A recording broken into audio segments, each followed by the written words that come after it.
Black Summoner is another isekai story. Kelvin gets reincarnated into a new world after a god accidentally kills him.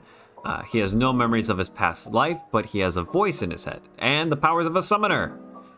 It felt like slow going for the first few episodes of this anime, as he goes about finding his place in this new world. But eventually, Kelvin forms a party and goes on many exciting adventures. Much of this show is the classic isekai mastering another world stuff, but probably the best parts is the fights.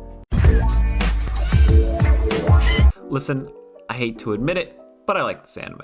Even though I have major isekai fatigue, I think setting up a world where characters live in a game and the people inside the world are like, oh, you're level 120,000, now that's incredible, is gamer cringe, but I'm a gamer, so that means I understand all the dumb gamer stuff. And it's not hard for other people to as well. When it comes down to it, a lot of isekai involve characters getting their numbers bigger, and that's really easy for understanding growth and the scale of characters.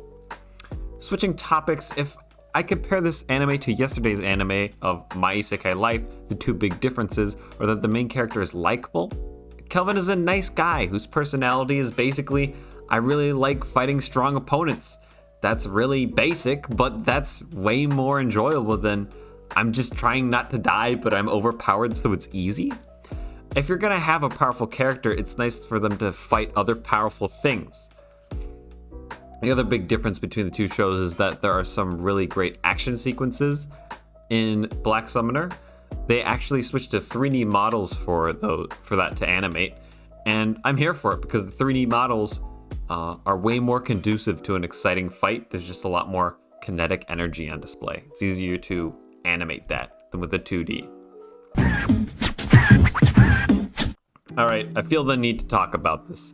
Maybe it's just me, but when a show has slavery in it, I kind of want it to do more than just the main character buys a slave and then treats them really nice. Which is what happens in this show.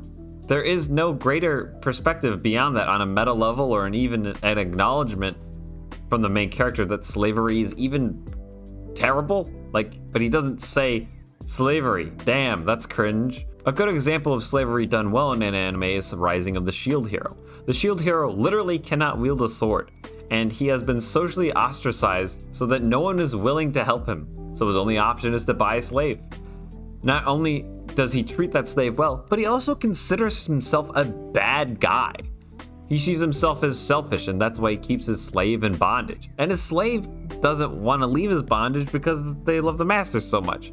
And Black Summoner, and at a far worse extent, Harm in the Labyrinth of Another World, slavery is seen as this unfortunate, but ultimately highly useful thing. I don't know, I think it might just be because I'm American, but when I see slavery in a show, I want there to be serious commentary on it, and if possible, I want the characters to be actively opposed to it. Overall, Black Summoner is a fine show, and out of the 12 shows I've reviewed, I'd put this at spot number 4, while my anime list would put it at spot 7. Alright, that's it for today's video. Leave a like and subscribe and all that. I love you guys. I'll see y'all next time.